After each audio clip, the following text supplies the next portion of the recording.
O homem foi criado por Deus. Mas um dia o homem desobedeceu a ordem e então veio o pecado. O pecado gerou a morte e toda sorte de males. O homem vive debaixo do jugo do pecado, sofre neste mundo. Mas o que faz Deus diante dessa situação? Será que ele é indiferente? Será que ele deixa os seres humanos nos sofrimentos e fica lá em cima assistindo tudo sem ao menos fazer alguma coisa? É o que você precisa saber. Enquanto você não sabe quem é Deus, você não pode usufruir das suas grandezas. Aprenda isso e muito mais na série Quem é Deus? Quem é você? Quem é Deus e quem é você? Bem, Deus, Ele criou os céus e a terra. Ele aprontou toda a terra que estava destruída, estava sem forma, estava vazia. E Ele, a primeira coisa que Ele fez foi trazer a luz, depois Ele criou todas as coisas e formou o homem e a mulher, para que se relacionasse com ele, de forma que ele tivesse o livre arbítrio de escolha. Infelizmente, com essa escolha, o homem, a mulher, desprezou a obediência a Deus e com isso veio o caos, o mal, a morte. Desde então veio o pecado, os problemas na terra. Deus tinha feito tudo perfeito, o homem perfeito, a mulher perfeita. Não havia necessidade de nada, porque eles tinham tudo. Mas, por causa da curiosidade, eles desobedeceram. E aí, Deus enviou o seu filho, Jesus, o seu único filho. Ele tem anjos, ele tem arcanjos, mas ele enviou o melhor que ele tinha, que era o seu filho, que era o seu espelho, que era ele. Quando ele enviou o seu filho veio para cumprir uma missão. E essa missão era de dar a vida dele para resgatar o homem e a mulher da morte eterna. A partir do momento em que o homem e a mulher assumem a sua fé em Jesus, então este pode ser salvo. Mas existiu um preço, o preço de Deus de enviar o seu filho e ser rejeitado e ter a morte de cruz para levar sobre si todos os nossos pecados e enfermidades.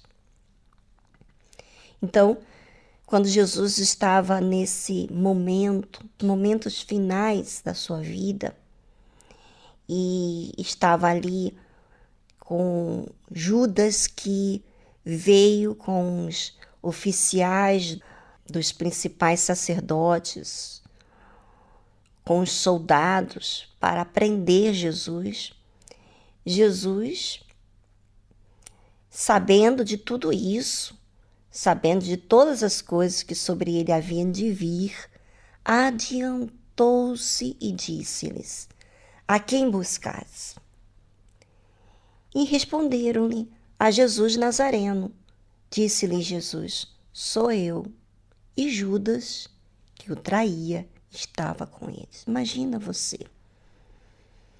você amar e ser trocado por causa de dinheiro.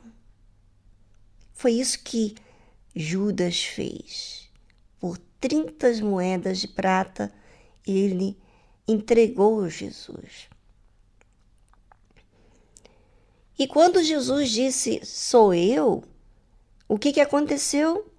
Todos que estavam ali, com os oficiais dos principais sacerdotes e fariseus, todos caíram por terra, recuaram e caíram por terra, como diz a Bíblia. E tornou-lhes, pois, a perguntar, Jesus, a quem buscais? E eles disseram, a Jesus Nazareno. Jesus respondeu, já vos disse que sou eu. Se, pois, me buscais a mim, deixai estes, que eram os seus discípulos, para que se cumprisse a palavra que tinha dito. Dos que me deste, nenhum deles perdi. Bem, a responsabilidade que temos de cumprir a nossa missão é muito grande e é individual. Eu, por exemplo, sou esposa do meu marido, esposa de pastor, filha também, sou mãe. Eu tenho uma responsabilidade também com a obra de Deus. E essa responsabilidade exige de mim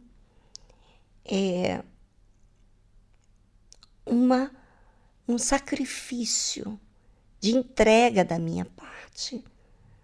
O que não é parte de Deus fazer o que eu tenho que fazer. Não é parte de ninguém o que eu tenho que fazer. A responsabilidade é minha. E é isso que eu vejo aqui no Senhor Jesus. Ele se adiantou quando os soldados vieram, os oficiais dos principais sacerdotes vieram com Judas.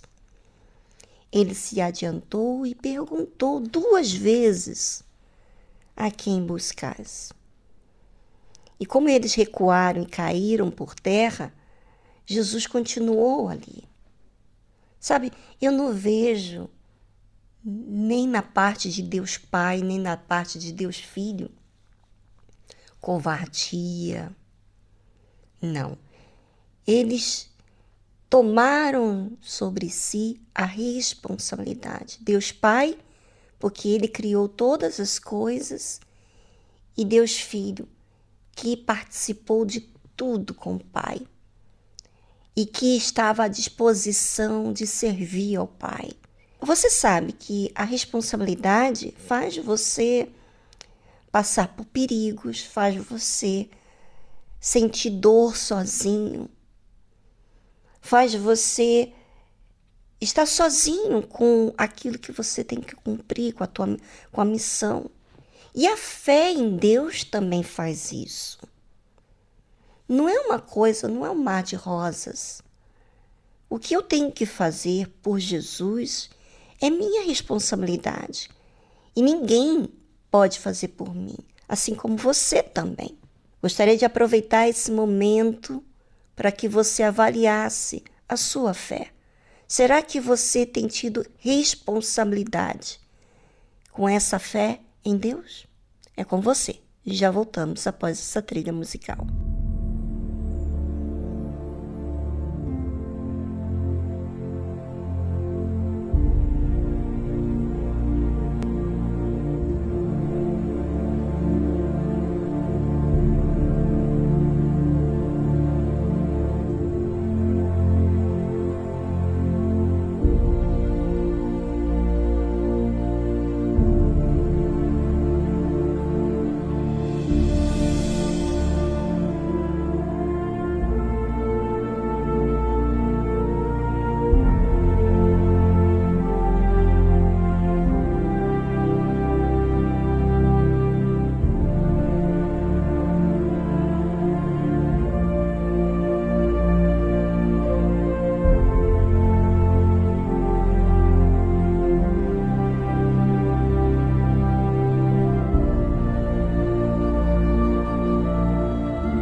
Pensou?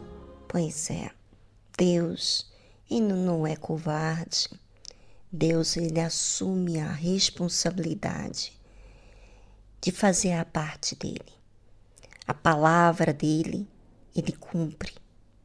E para ele cumprir, ele também sacrifica. Porque imagina você, os descendentes, os filhos de Abraão, como erraram, como falharam. E para Deus cumprir com a promessa dele, ele teve que sacrificar. Não tem como não vê-lo. Não tem como não admirar Deus por quem ele é. É sobre isso que eu quero que você veja. Não adianta só eu ver a essência de Deus, você tem que ver. Quantas vezes você tem falhado e você tem Ele como refúgio, tem Ele ali crendo em você, dando a misericórdia dEle, sendo paciente. Deus tem responsabilidades e Ele cumpre. O Senhor Jesus disse assim, Ele disse para os soldados deixarem irem os discípulos, porque todos que Deus lhe havia dado, nenhum deles ele deixou se perder, a não ser o filho da perdição, que já era profetizado, né? Então, Jesus ainda na dor, ali no momento crucial de ficar só, ele ainda defendeu, cuidou dos discípulos. Muito responsável. Então, Simão Pedro, que tinha espada, desembainhou-a e feriu o servo do sumo sacerdote, cortando-lhe a orelha direita. E o nome do servo era Malco. Mas Jesus disse a Pedro, põe a tua espada na bainha. Não beberei eu o cálice que o Pai me deu? Ou seja, foi o Pai que me deu esse momento que eu tenho que ir. Eu tenho que sacrificar. E é entre eu e a minha responsabilidade. E eu vou servir a Deus. Põe a tua espada na bainha. Não faça isso. Então a corte e o tribuno e os servos dos judeus prenderam a Jesus e o amarraram. Observe como que Jesus foi preso. Jesus foi preso repreendendo Pedro por ter desembainhado a espada e cortado, ferido a orelha do servo do sumo sacerdote. Então, eles levaram Jesus. Ou seja, Jesus defendeu aquele momento que era dele. Sabe, você sabe, você como pai, você como filho, você como mãe, você como servo de Deus, você como filho de Deus, você sabe que você tem responsabilidade. E essas responsabilidades não adianta. Não adianta você olhar para as pessoas e dizer assim, mas eu fiquei sozinho. Pois é, responsabilidade é uma coisa. Independentemente se você tem que ficar sozinho ou não. E a fé em Deus é assim. Nós temos que arcar com essa responsabilidade. E isso nos leva a situações onde nós temos que impor a nós mesmos o que nos foi confiado. Sabe, eu fico imaginando Deus no seu trono, olhando para mim aqui, e Ele me deu a sua palavra, me deu o seu Espírito, me deu o nome de Jesus, me deu o Espírito Santo. O que eu vou fazer com tudo isso? Será que eu vou negar a minha fé por conta de um perigo? Por conta da minha vontade, por um sonho meu? Será que eu vou negar a minha fé porque eu quero uma coisa e Deus quer outra? Pois é, a fé tem responsabilidade. E você tem assumido? Se você assume a sua responsabilidade com Deus e nas suas responsabilidades aqui com os homens, primeiramente com Deus, Então, você desfruta de um relacionamento com Deus verdadeiro. Não é fake, não é falso. E essa responsabilidade te faz você ter paz. Porque não é responsabilidade, você cumprir o seu dever, a sua missão, faz você ter paz e autoridade.